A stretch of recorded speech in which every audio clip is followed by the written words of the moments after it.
हमारी दीदी जी ननद बनी है और देखिएगा कैसे धमाकेदार अभी होगा। कहवा के खैलू चटनिया हो कहवा के अचार, कहवा के खैलू चटनिया हो कहवा के अचार, कहवा के खैलू रसगुल्लावा हो गोदिया खेलन लाल, कहवा के खैलू रसगुल्लावा हो गोदिया खेलन लाल, कहवा के खैलू रसगुल्लावा हो गोदिया खेलन लाल।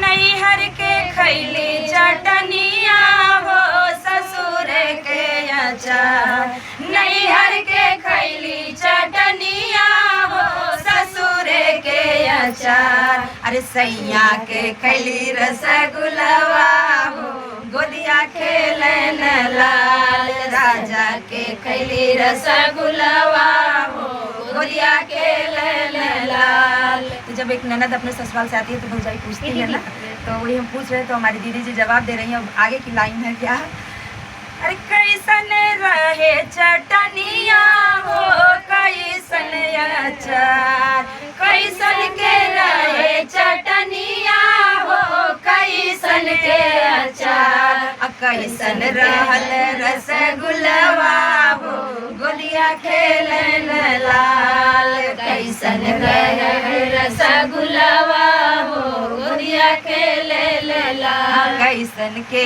रहल रसगुल्लावा हो गोदिया खेलन लाल।